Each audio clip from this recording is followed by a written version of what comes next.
Muy buenos días a todos y bienvenidos a la charla Estados Unidos, oportunidad de inversión para empresas colombianas y chilenas, la cual está organizada por la Cámara de Comercio e Industria Colombo-Chilena, alianza con la empresa afiliada Mon Group. Mi nombre es Juan Mora, coordinador del área de comunicaciones, y junto con mi compañera María Alejandra Rey, profesional en comunicaciones de la Cámara, los estaremos acompañando durante este evento. Buen día, hoy contamos con la presencia de Fernanda Mondaca, que es directora comercial de Mon Group, ingeniera comercial de la Universidad Central de Chile, con máster en la Universidad Adolfo Ibáñez de Chile. También tenemos a Omar Morales, que es abogado internacional de Mon Group, licenciado en Ciencias Jurídicas y Sociales de la Universidad de la Concepción, con máster en Derecho. Recordamos a todos que pueden dejar sus preguntas en la parte derecha de la plataforma, en la cajita del chat. Muy amablemente, Fernanda y Omar estarán contestando todo al finalizar la sesión. Sin más preámbulo, le damos inicio a esta charla. Buen día, Omar, te cedo la palabra. Muchas gracias, María Alejandra, Juan. Ahí tenemos la presentación. Se ve bien, ¿cierto? Sí, señor. Vamos a partir entonces hablando de oportunidades que hay para empresarios chilenos y colombianos en Estados Unidos. Partiendo por las características que tiene el mercado de este país. Es, desde luego, uno de los mercados más grandes del mundo, o siempre y desde muchos años, el gran mercado que existe en cuanto a consumidores, en cuanto a poder de consumo. Es un país multicultural con grandes conexiones internacionales, alto nivel de competitividad, mucha segmentación entre los consumidores. Tiene también un elemento de imagen por el prestigio que tiene como país, operar desde Estados Unidos en diferentes jurisdicciones del mundo. Otra característica que tiene es que tiene un sistema legal y judicial muy eficaz, diríamos de los mejores del mundo sin ninguna duda, en donde lo que se llama rule of law es un principio fundamental en la operación diaria de todos los operadores del sistema jurídico y económico en Estados Unidos. Cuenta con tasas impositivas relativamente favorables, sobre todo después de las reformas que se hicieron en el año 2017.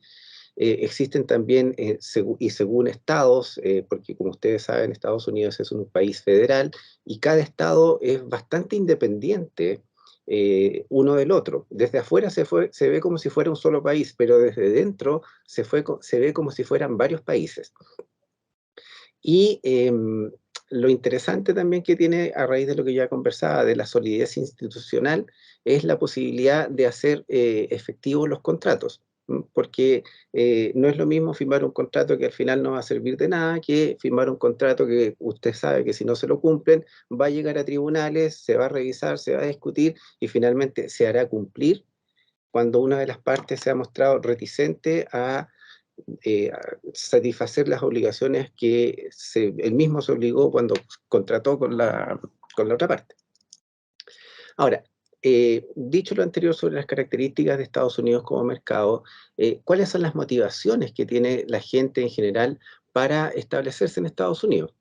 Hay personas que lo hacen con un afán migratorio, irse a vivir a Estados Unidos, otros lo hacen simplemente como un destino de inversión seguro, con buenos rendimientos, hacer negocios desde Estados Unidos en otros países, o bien hacer negocios dentro de Estados Unidos para atender el mercado local. Siempre están estas alternativas en cualquier país, digamos, no es que Estados Unidos sea mejor que otros en este sentido o tenga ventajas que no tienen otros países, pero lo que dijimos anteriormente sobre sus características institucionales es lo que hace una diferencia. Además de la composición misma, digamos, del mercado en cuanto a consumidores, capacidad de consumo, innovación. También gente quiere establecerse en Estados Unidos para listarse en la bolsa, por ejemplo. Estas son empresas que son ya emprendimientos mayores y obtener capital para financiar emprendimientos, ya sea dentro de Estados Unidos o fuera de Estados Unidos. Ahora, ¿cuáles son las precauciones iniciales que uno tiene que tener cuando se va a establecer en otro país? Desde luego tiene que tener muy claro cuáles son las consecuencias que va a tener en su país de origen, ya sea, por ejemplo, Chile o Colombia, cuáles son los controles de cambio si es que existen, qué obligaciones tiene la persona de informar a la autoridad local respecto de inversiones en el exterior, y desde luego hay que hacer una planificación para ver cuál es la mejor manera de salir, si salen determinadas personas que son accionistas de un grupo empresarial en forma directa, o bien es la empresa ya que está en marcha, que tiene una historia, la que abre una filial en Estados Unidos para operar desde allí. Y cuando ya se decide en Estados Unidos hay que comenzar el estudio, a dónde me voy a establecer, qué tipo de sociedad voy a usar, la estructura que voy a hacer en la operación, porque si tengo o no tengo ingresos de fuente local, es distinto a que si desde Estados Unidos atiendo mercados externos. Y también el tratamiento que pueden tener las rentas pasivas que se puedan generar en Estados Unidos. Y de todo esto va a depender en definitiva el régimen tributario o tributación efectiva que va a estar afecto esta empresa, tanto en Estados Unidos como luego en su país de origen, cuando se repatrien esas utilidades que se pueden generar allá. Ahora, Estados Unidos tiene un número de tratados de libre comercio importante, vigente, llega al 35% de su comercio, y dentro de los tratados de libre comercio vigentes hoy día tenemos a Colombia y tenemos a Chile, y desde luego otros países también, digamos, pero lo que nos interesa a nosotros. Y el resto del comercio se hace prácticamente todo con miembros de la Organización Mundial de Comercio, que a su vez tienen tratados marco bajo los cuales los estados intercambian bienes y servicios. Ahora, ¿qué pasa cuando uno llega a Estados Unidos? Bueno, en Estados Unidos puede ser residente o no residente, y esta no residencia estamos hablando en este caso de residencias tributarias, porque uno puede tener una visa de residente. Normalmente cuando uno tiene una visa de residente es residente tributario, pero no necesariamente. Y la gente que va a Estados Unidos a hacer negocio normalmente va a ser no residente. Ahora, ¿cuál es la consecuencia? Bueno, hay que ver qué tipo de renta se está generando en Estados Unidos. Y hay que hacer una distinción aquí entre lo que es renta activa y renta pasiva. Renta activa es la que deriva de una operación comercial, hacer negocios, y la renta pasiva son intereses, dividendos, regalías, en las que no se requiere mucha actividad y es el mismo capital el que genera el rendimiento, mientras que el otro hay una operación que es la que va a generar el negocio. Ahora, si son rentas pasivas, hay una tasa del 30% de retención sobre el bruto de la renta. Y si es renta derivada de una operación comercial que hace uno dentro de Estados Unidos, en ese caso se habla de los ingresos efectivamente conectados a una operación o negocio dentro de Estados Unidos, que se llama ESI, por Effectively Connected Income. Ahora, ¿qué pasa cuando uno tiene este ESI? Hay que distinguir si la persona es una persona jurídica o un individuo. Si es persona jurídica, tiene un tratamiento tributario distinto a si es individuo. Los individuos van a quedar afectos a las mismas tasas que cualquier otro residente por los ingresos que tiene la categoría ESI. Recuerden, ESI es lo que deriva de las utilidades que derivan de una operación comercial dentro de Estados Unidos. Y los que no son residentes también, como le acaba de decir, incluye tanto a personas naturales como a personas jurídicas. Ahora, ¿cuándo se está hablando de ESI? Bueno, hay dos requisitos primero: que se trate de fuente dentro de Estados Unidos y que se cumpla con la prueba de los activos o de los negocios. Que dice, usted tiene activos dentro de Estados Unidos, vamos a revisar esos activos que tiene, y si esos activos están utilizados para generar renta dentro de Estados Unidos, sin ninguna duda que usted está dentro de la categoría ESI y por lo tanto tiene que pagar impuestos. Ahora, si una persona genera rentas que no califican de ESI ni califican de rentas pasivas, en ese caso no paga impuestos en Estados Unidos, en principio. Esa es la regla. Permiso.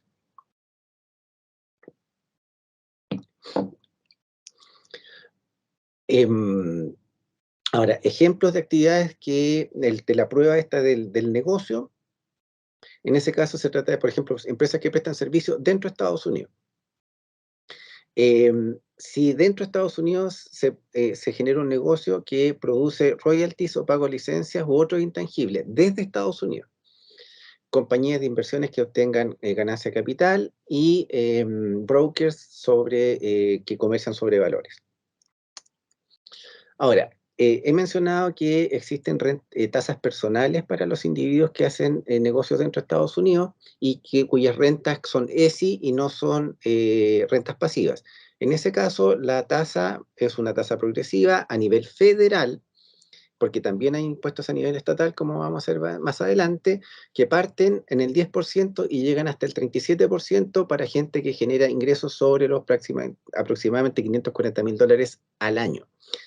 Y en Estados Unidos hay una característica también que las personas pueden presentar declaración de impuestos en forma individual o si son casados como pareja. Y los tramos son diferentes. Ahí cada persona tiene que ver, o cada pareja tiene que ver si le conviene uno u otro sistema, pero siempre lo puede elegir y año a año se puede hacer la elección.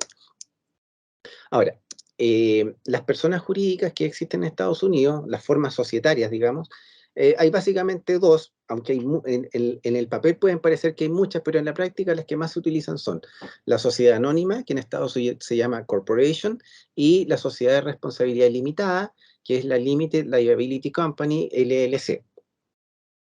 El 99% de las empresas que uno normalmente entra en contacto o son corporation o son LLC. También existen otras formas societarias, pero por ejemplo la LLP, que es la Limited Liability Partnership, que usan sociedades profesionales. Por eso los estudios de abogados y las firmas contables a veces son LLP. De ahí viene la diferencia en la sigla. Ahora, el régimen tributario que puede tener una Limited Liability Company o LLC es electivo. Puede elegir ser tratada como una sociedad anónima o puede ser elegida ser tratada como una entidad transparente. Si opta por ser considerada una entidad transparente, no paga impuestos la empresa misma, la LLC no va a pagar impuestos. El que va a pagar impuestos es el socio o accionista. En el caso de una LLC en Estados Unidos se llaman miembros, y es más bien un equivalente a un socio que un accionista de una sociedad anónima. Y esos miembros, ¿qué son? Persona natural, tasas personales del día 37, persona jurídica 21%, por los ingresos de fuente estadounidense. Ahora, una cosa que tiene Estados Unidos es que cuando una empresa, una corporation, distribuye un dividendo, se le aplica una tasa, una retención del 30% sobre el dividendo. Esto es muy distinto a lo que sucede todavía en Chile, que parte del impuesto que pagó la empresa por su utilidad se puede descontar del impuesto que se aplica al dividendo. En Estados Unidos esto se llama sistema clásico, paga la empresa y paga la persona. Ahora, esta elección de ser transparente vale por 5 años y a los 5 años se puede cambiar. Y es netamente decisión, digamos, personal optar por uno régimen u otro, o sea, transparente o no transparente. Cuando una sociedad no es transparente, tiene el mismo régimen tributario que, ya lo decía, de la corporation o sociedad anónima. Y en ese caso paga 21% la empresa y los dividendos pagan un 30%. Ahora, si la persona, si es una persona residente, en ese caso paga impuestos personales según la tasa del día del 37. Si no es residente, se va al 30.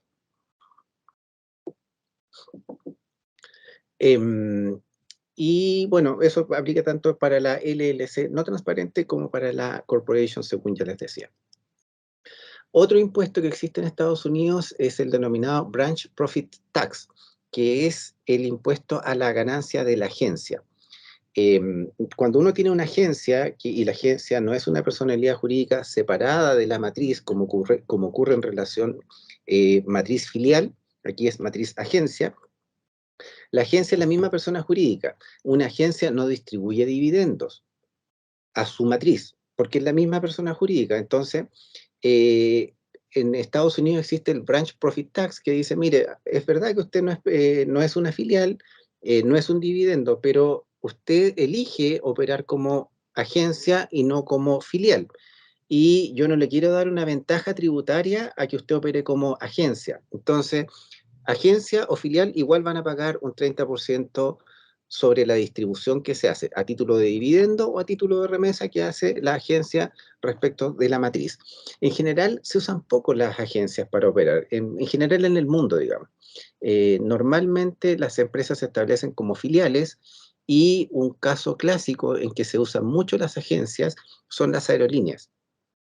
Rara vez una aerolínea, por ejemplo, American Airlines o United Airlines, tiene una filial local, sea United Airlines Chile SA o United Airlines Colombia SA, porque por convenios de doble tributación y particularmente sobre convenios que existen sobre transporte internacional, las empresas que se dedican al transporte internacional solo tributan en el estado de residencia.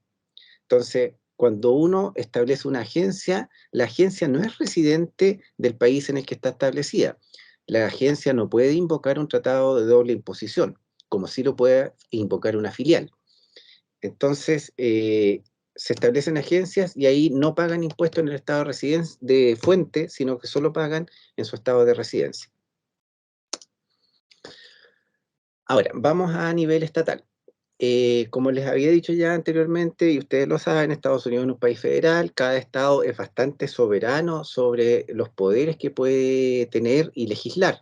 Por ejemplo, en Estados Unidos cada estado tiene su propia legislación civil que es diferente de uno a otro. En Luisiana existe un código civil que es muy parecido al código civil chileno y código civil colombiano, por ejemplo, ya que se dice inclusive que el Código Civil chileno sería una copia del Código Civil de Luisiana, pero en general en Estados Unidos prima el principio del common law que viene de Inglaterra, entonces no existe el derecho codificado como lo conocemos nosotros. Eso como en el nacimiento, porque después en la práctica hay mucha legislación codificada en Estados Unidos. Pero las instituciones civiles con las que uno trabaja normalmente en lo que se llama Código Civil, eso es prácticamente todo desarrollo jurisprudencial. Ahora, los estados son los que establecen los impuestos locales. Y estos impuestos pueden ser a la renta de la persona, a las ventas, como el IVA, que ya no se llama IVA, tiene otro sistema, es un impuesto a la venta, y impuestos a las empresas. Entonces, hay algunos estados que tienen impuesto a la empresa, otros que tienen solo el individuo, otros que tienen solo impuesto a las ventas. Varía según el estado porque, como les digo, cada estado es bastante soberano en esta materia. Ahora, si uno establece, porque al final tiene que elegir un estado donde va a ser su empresa, por ejemplo, me voy a Florida y quiero operar en Texas. Entonces, Texas me va a decir, mire, si usted quiere hacer negocios en Texas, tiene que registrarse en Texas como operador dentro de Texas porque yo le voy a cobrar impuestos por las rentas que usted genere aquí localmente. Si quiere ir a California, tiene que registrarse en California. Entonces, una empresa, volvemos al ejemplo de Florida, quiere hacer negocio en Texas, tiene que registrarse en Texas. Quiere hacer negocios con California, tiene que registrarse en California como empresa externa, digamos, pues no es extranjera porque no sigue siendo dentro de Estados Unidos, pero hay que hacer ese registro. Ahora, las sociedades en Estados Unidos se constituyen a nivel estatal. Y esto se los comento porque, por ejemplo, en Canadá se pueden ser a nivel estatal o provincial, como se llaman allá, y además existe legislación para establecimiento de sociedades a nivel federal, que no es el caso de Estados Unidos. Ahora, hay ciertas reglas especiales que hay que tener en cuenta porque una de las razones por las que uno se va a Estados Unidos a invertir es que a veces quiere tener una propiedad en Estados Unidos. Entonces, cuando hay un inmueble, todas las rentas relacionadas con los inmuebles se consideran de fuente local y van a estar sujetas a impuestos.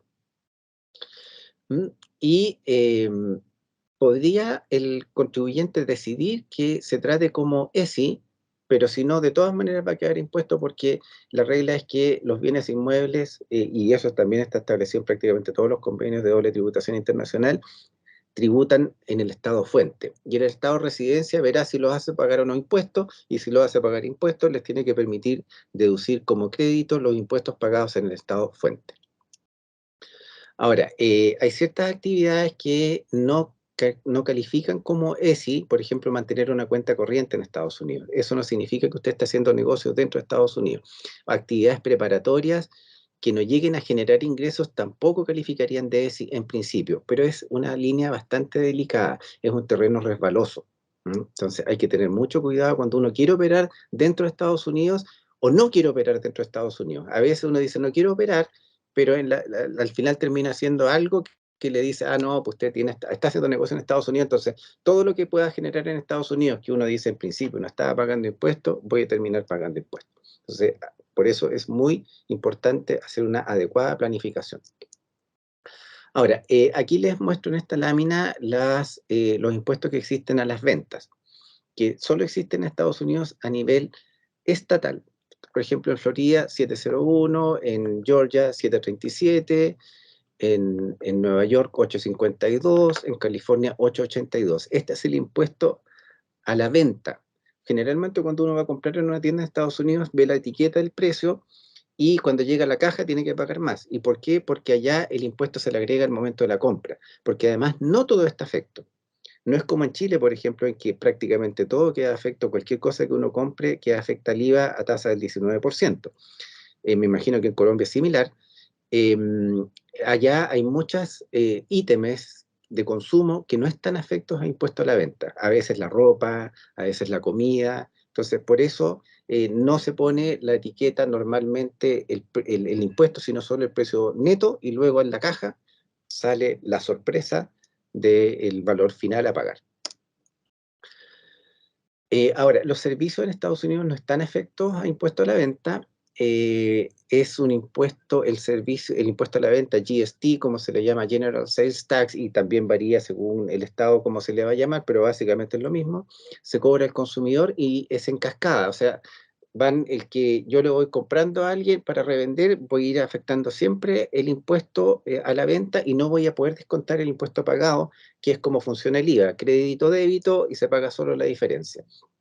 En Estados Unidos no existen impuestos provisionales obligatorios para el impuesto anual y, como les decía, hay regímenes especiales en cada estado. Ahora, vamos a hablar un poco de rentas activas y pasivas. ¿Qué son las rentas pasivas? Estas que quedan afectas a una retención del 30% en la fuente en Estados Unidos, dividendos, intereses, mayores valores en la venta de activos, rentas de inmuebles, royalties, y siempre que se trate de royalties que se pagan a personas no relacionadas, porque si es relacionada tiene un tratamiento fiscal distinto. Ahora, no se consideran como rentas pasivas las que derivan de la prestación de servicio, que es normal, digamos, porque el servicio normalmente requiere una actividad personal, y las ganancias o pérdidas en la venta de un inmueble en Estados Unidos por un no residente se considera que es ingreso efectivamente conectado a Estados Unidos y queda sujeto, si se trata de personas naturales, a los tramos del 10 al 37. Si el vendedor es una empresa extranjera, queda afecta al branch profit tax del 30%. En el momento de la repatriación. Esto en realidad ya lo hemos comentado, la retención de impuestos, y la tasa es 30%, y normalmente el pagador es el que retiene y lo declara y paga al Estado. Ahora, impuestos estatales. Hay impuestos que no tienen a los no residentes, y en este caso son Delaware y Wyoming, y son las jurisdicciones que se usan bastante cuando uno se establece en Estados Unidos. Delaware y Wyoming, principalmente Delaware. Delaware tiene una tasa de impuestos a la renta de la empresa, pero tiene un régimen territorial. Es decir, solo se paga ese impuesto en Delaware por las actividades dentro de Delaware. Si la empresa tiene actividades fuera de Delaware, no va a tener que pagar impuestos, a diferencia de todo el resto de los estados que les mencioné, en donde ellos dicen, mire, si usted gana dinero donde gane, sea dentro del estado, dentro de Estados Unidos o en el mundo, tiene que pagar mi impuesto de todas maneras. Ese es lo que se llama el principio de renta mundial. Entonces, la conclusión es que el estado en el que yo me vaya a establecer me va a generar ahorros fiscales. Ahora, estos ahorros no dependen siempre de mi decisión, porque yo puedo elegir un estado, pero mi cliente, el que me motiva a trasladarme a Estados Unidos y a emprender en Estados Unidos, está en un estado que me va a salir caro, por ejemplo, California. Ahí no tengo mucha alternativa. Y hasta aquí llego yo. Las consultas las podemos dejar para el final y las dejo con Fernanda Mondaca. Hola, buenos días a todos. Voy a compartir la pantalla para empezar mi presentación.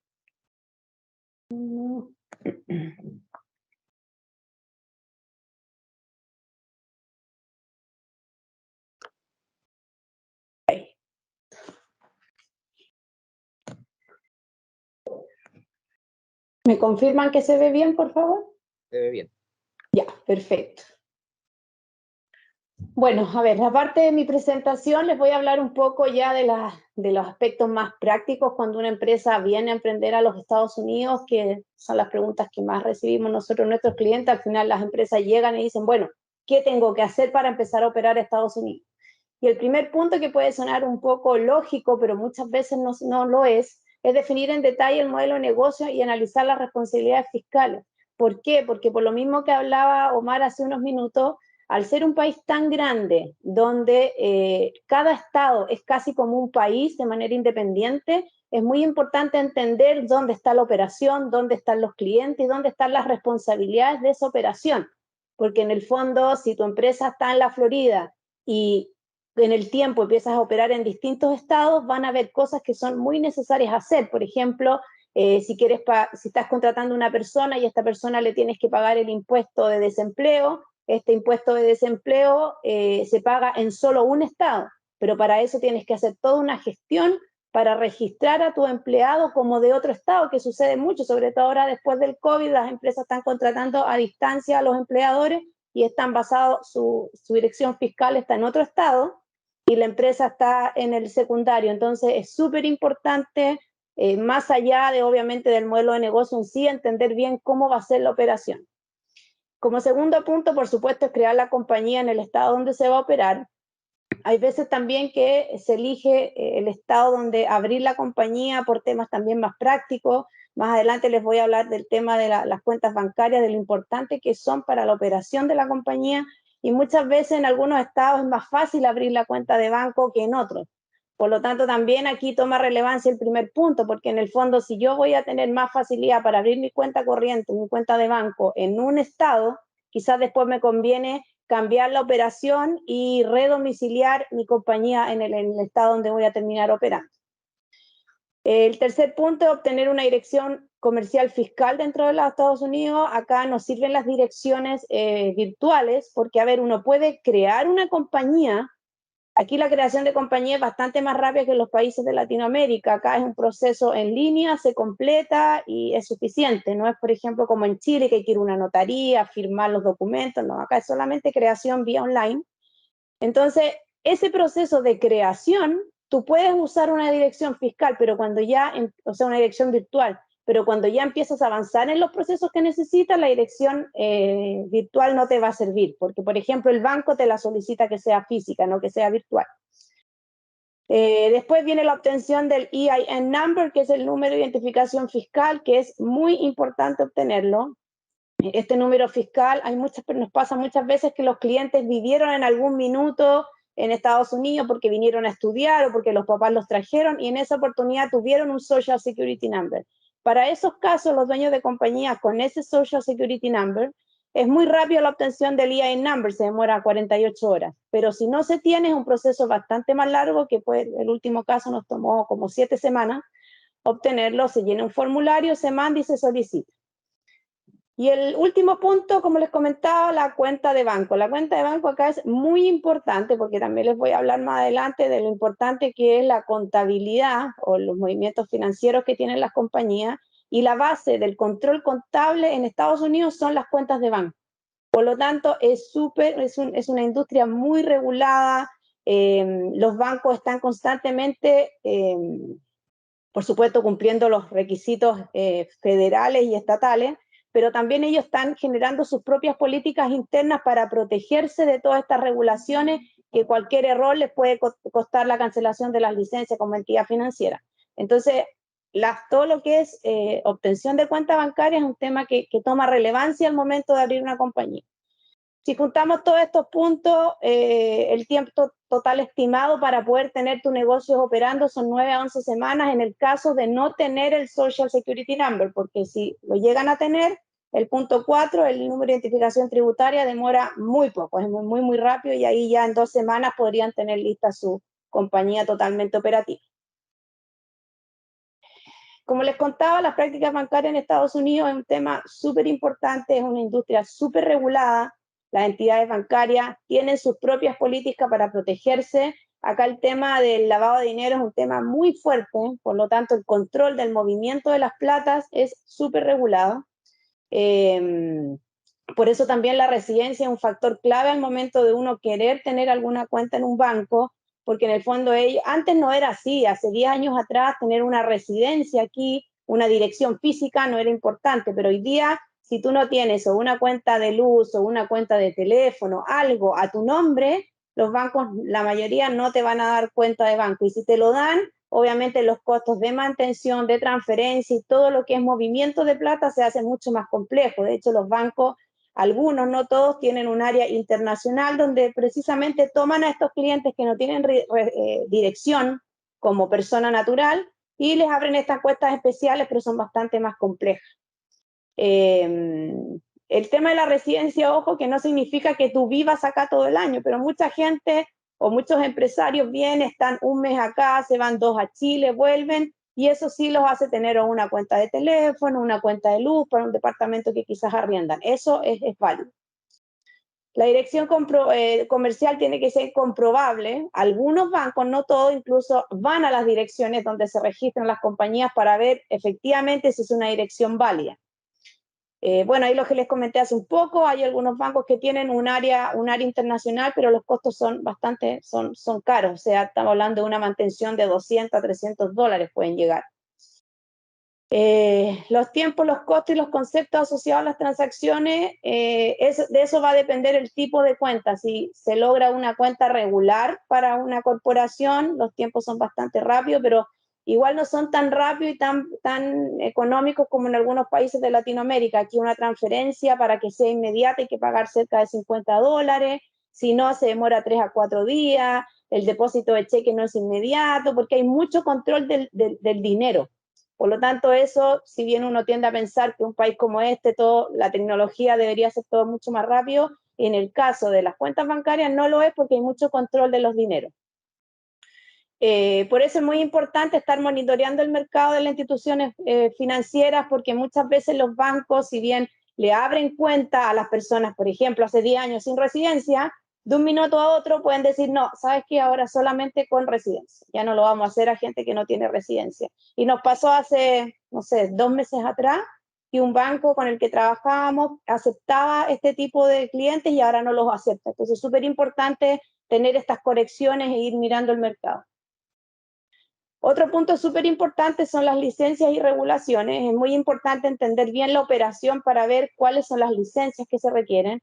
A diferencia, yo siempre he dicho, Estados Unidos es un país muy criterioso. Al final, el criterio es el que domina la operación de tu negocio, pero a veces eso también hace que el límite sea mucho más delgado, porque, por ejemplo, si tú tienes una operación y nadie te va a decir la licencia que tú tienes que tener, tú de ahí tienes que usar el criterio de decir, bueno, si yo estoy, por ejemplo, operando camiones, mi criterio me dice que yo necesito una licencia para operar camiones. Y es ahí donde tú tienes que empezar a hacer las averiguaciones para llegar a eso. No como en nuestros países que uno va por ejemplo, en Chile uno va al Servicio de Impuestos Internos y le dicen todo lo que necesitan según el rubro que uno registra, porque acá los rubros de las empresas no existen. Yo puedo hacer una empresa y me puedo dedicar a vender pasteles como a dar servicio de tecnología. Eso es absolutamente amplio acá, por lo tanto, eso requiere que uno esté mucho más al pendiente de lo que uno va a necesitar, porque el límite es muy delgado, porque si yo quiero hacer, por ejemplo, servicios de envío, pero yo no tengo camiones, yo no necesito licencia, pero si tengo los camiones, yo sí necesito licencia.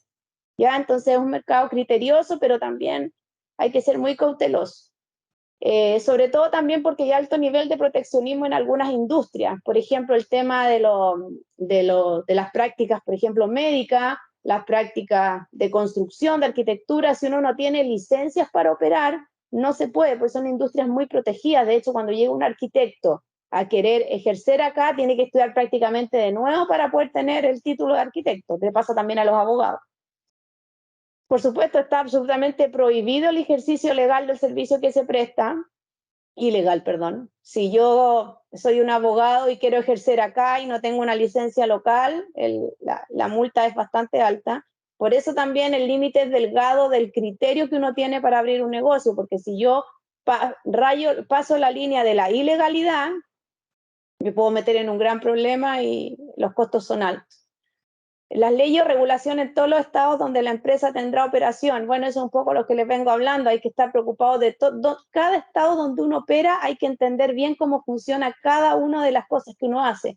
Si uno tiene un rubro de transporte, si uno contrata personal, si uno quiere tener cierta maquinaria de a lo mejor de un alto nivel de riesgo, todo eso hay que ir averiguándolo para estar en orden con todas las regulaciones locales. Esto también se los comenté, el estado donde se contratará gente es muy importante porque en el fondo eso les va a definir las obligaciones tributarias que ustedes tienen relacionadas con la contratación de personal. En esa misma línea, la ley laboral acá también es muy flexible. Acá, si se quiere hablar de igualdad, la existe, o sea, el empleado es igual que el empleador. El empleado puede trabajar en tantas empresas como quiera y el empleado puede contratarte y despedirte en el momento que él quiera. Acá no existen los contratos de trabajo regulados.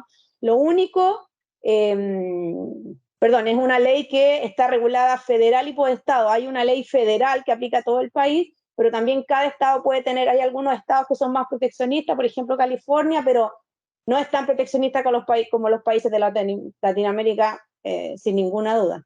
El nivel regulatorio, como les dije, es bajo. Aquí lo único que se regula son el pago de las leyes sociales básicas, Medicaid, Social Security, y el cumplimiento de las horas. Aquí la ley laboral dice 40 horas semanales y tú puedes elegir si la contratación de esta persona va a ser por horas o por función. ¿Eso qué quiere decir? Si es por hora, tú tienes que pagar 40 horas semanales. Y si esa persona trabaja 41, esa hora tú se la tienes que pagar sí o sí al valor de la hora extra. Si eliges la otra forma, que es por salario, tú estás obligado a entregarle al trabajador un detalle de sus funciones, que esas funciones tú tienes que asegurarte que se puedan ejecutar en 40 horas semanales. Si esas funciones empiezan a pasar en las 40 horas semanales, el empleado podría demandar al empleador porque en el fondo le está dando más trabajo de lo que el tiempo legal designado para trabajar.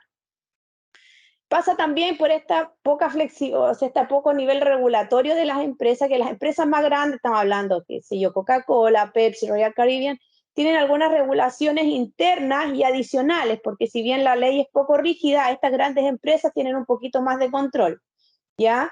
Por eso también se habla de beneficios más que de derechos, porque estas empresas grandes, si ellos quieren, obviamente las empresas grandes quieren mantener y tener un personal estable, ellas tienen que definir sus propios beneficios, darte salud, darte algún plan de mejora para la jubilación, etcétera.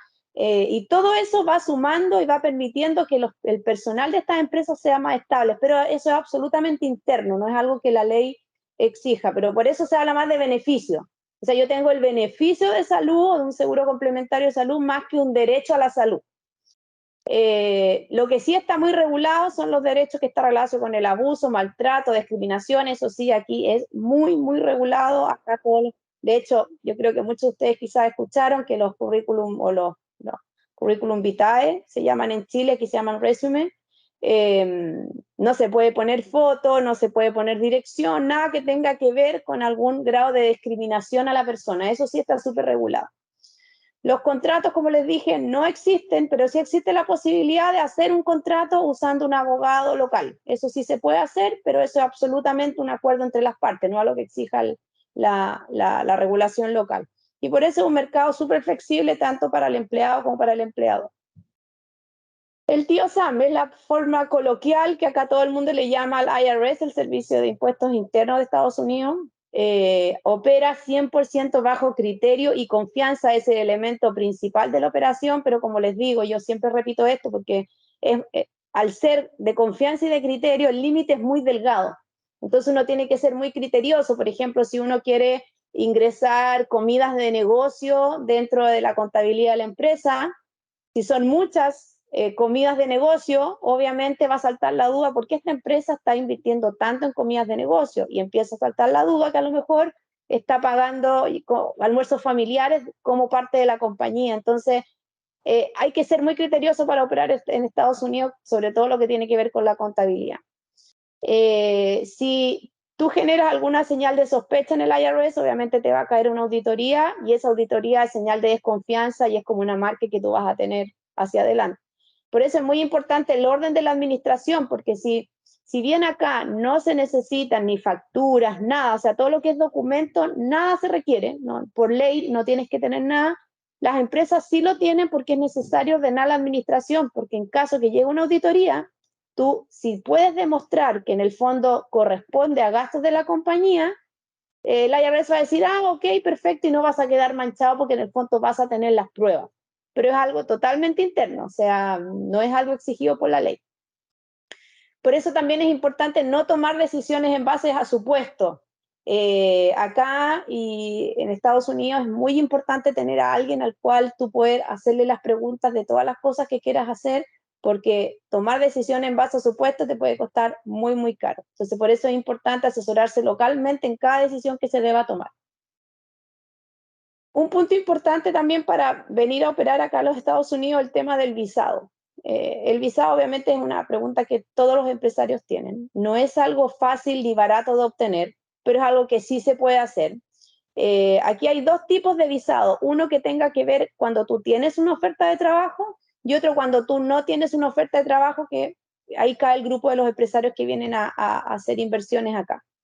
Con la oferta de trabajo hay dos que son las principales, que es la H1B o la H1B1, que esa solamente es para Chile y Singapur. Chile y Singapur tienen cupos especiales para esos dos países, y todo el resto de los países tienen la misma cantidad de cupos, que son 65.000, ¿ya? Esto quiere decir que una empresa, por ejemplo, vamos a poner el ejemplo de Mont Group, quiere traer un profesional de Colombia, traerlo para acá y le puede tramitar la visa H1B o la H1B1 en el caso del chileno, pero tengo que demostrar la solidez financiera para demostrar que yo necesito contratar a ese profesional calificado. Yo asumo una responsabilidad con el Departamento del Trabajo para decir que esta persona yo la necesito, que le voy a pagar un sueldo acorde al mercado, porque ese es otro tema que regula la ley laboral. Los sueldos tienen que ser acorde al mercado. Tú no puedes pagar menos, si no el empleado te podría demandar por discriminación. La otra visa es la L1, que esa es para empresas que quieren traer filiales a los Estados Unidos, y en el fondo dice, ok, yo traigo mi filial de Mont aquí a Estados Unidos y quiero traer a un gerente que ha trabajado hace más de un año conmigo en Mont, Chile, lo quiero traer para acá. Y eso ahí se le puede aplicar a esa persona una visa L1. ¿Cuál es la diferencia? Generalmente las visas se diferencian en la duración y en si esas visas te permiten o no tener una residencia, solicitar una residencia. Por ejemplo, la L1, si yo llevo 5 o 6 años, creo, no me recuerdo bien, con la L1, yo puedo levantar un caso en inmigración y ellos me van a decir, ok, perfecto, empieza a tramitar la residencia. La H1B o la H1B1 no tienen esa especificación. Y las visas sin oferta de trabajo, las principales son las de inversionista, que es la E1 y la E2, y la O1, que es reconocimiento nacional en algún rubro. Las visas de inversionista, ahí puse los países a los cuales le aplica la E1 y a cuál le aplica la E2, solamente a esos países. Los otros países de Latinoamérica no tienen esta visa inversionista. Ambas son inversiones cercanas a los $100.000, pero es una inversión materializada. No es que yo vaya a decir, oh, mire, tengo una cuenta de banco y puse $200.000, quiero la visa. No.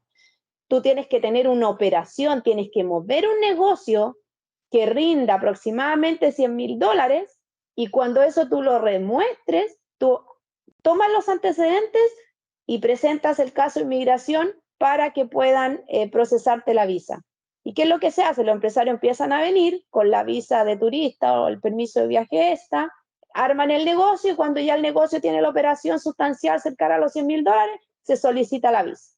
Esta visa es renovable anualmente para algunos países, ahí se me olvidó indicar cuáles, pero por ejemplo Colombia es renovable cada 5 años, Chile es renovable cada 1, va variando país en país. La visa O1, esta es de reconocimiento nacional de algún rubro, por ejemplo, si una persona muy experta en las ciencias, que ha tenido premios, que ha salido en columnas, que le han hecho entrevistas en cualquiera de las áreas, ciencia, arte, deporte, negocio, obviamente cumpliendo los criterios mínimos se puede solicitar, pero sí necesitas un patrocinador y se renueva cada 3 años. Después ya están las opciones de residencia permanente, que ya no es un visado, sino que es solicitar tener una residencia en los Estados Unidos, pero aquí ya los requerimientos son mucho más complejos. Por ejemplo, la EB5 son inversiones cercanas al $1.000.000, hay que crear mínimo 10 empleos, hay que hacer un plan de negocio a largo plazo, que esos empleados van a aumentar, y también hay alternativas de inversión en programas de gobierno, también es utilizado para eso. Esto es una visa, es una residencia inmediata, no es visa, para que lo entiendan bien. Y por otro lado están las visas 2, la visa EB2 o la EB3, que estas tienen que ver con ofertas de trabajo permanente patrocinado y hay que demostrar habilidades profesionales que no estén disponibles en este mercado. Generalmente se conoce como de interés nacional patrocinado, eso va a depender de muchas, porque por ejemplo pasa de repente que emprendedores, startups, que han hecho crecer un negocio, por ejemplo en Colombia, lo trajeron para acá y lograron buscar capital y hay un venture capital que los respalda. Generalmente los startups, si el negocio, por ejemplo, voy a poner el ejemplo de Corner Shop, que es un programa, un app de Chile para supermercados, ellos lograron venir para acá colectando capital en los venture capital. Y ellos, por ejemplo, pudieron sacar esta residencia inmediata, porque en el fondo le dicen al país, mira, yo tengo toda esta expertise, estoy trayendo esto y soy de interés nacional para el país. Hablándole un poco del estado de la Florida, obviamente todo el mundo sabe que es un puente natural para Latinoamérica y Estados Unidos. El estado de la Florida tiene esa característica que es única, la verdad, que uno llega acá y es como sentirse en Latinoamérica, que en el fondo, pero uno tiene que vivir con las normas locales. O sea, te sientes como en tu país, pero regulatoriamente tienes que guiarte por otras cosas, entonces, por la norma local, perdón. Entonces, eso permite que se dé un ambiente de negocios bastante más fluido.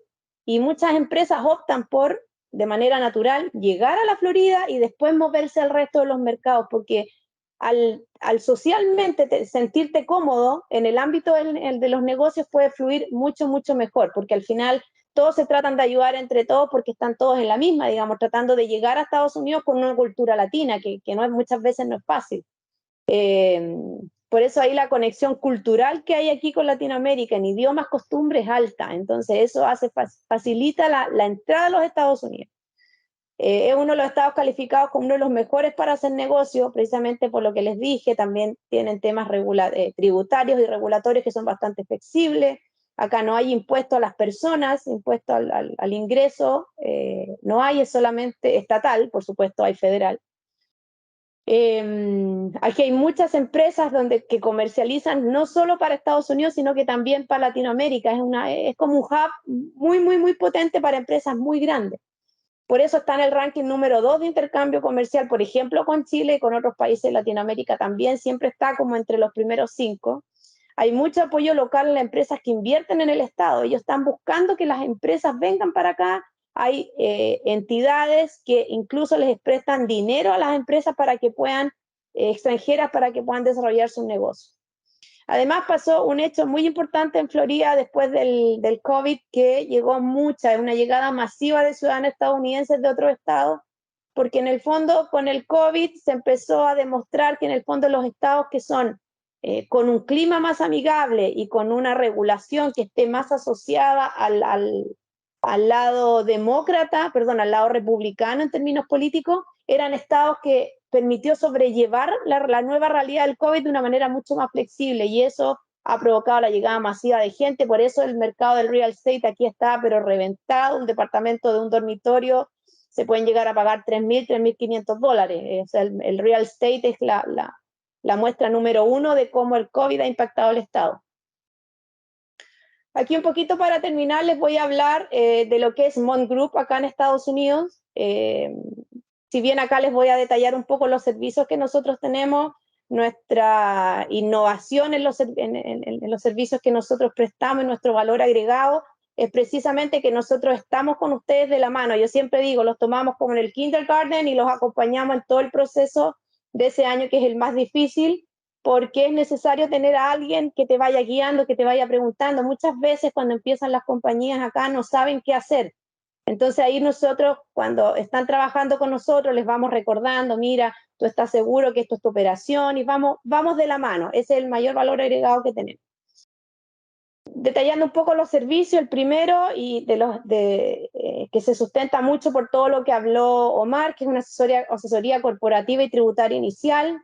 Es muy importante hacer un diagnóstico de las operaciones, ver cómo ustedes operan en los países donde tienen sus filiales o su matriz, para que tributariamente tengan una estructura sólida a nivel internacional. Muchas veces como que eso no toma relevancia, pero cuando ya empiezas a darte cuenta de que una estructura tributaria internacional puede ser relevante para la operación de tu compañía, eso es muy importante que se tenga en cuenta. Obviamente constituimos sociedades, los ayudamos a obtener el número de identificación tributaria, los acompañamos en la apertura de la cuenta bancaria. Nosotros, por supuesto, le otorgamos el domicilio que esto necesita, los acompañamos al banco, chequeamos previo con el banco si se están cumpliendo los mismos requisitos de hace un tiempo atrás. Lo que sí, para las cuentas bancarias, las personas, si bien todo es online, la cuenta bancaria, por lo complejo que es, la persona tiene que estar presencial.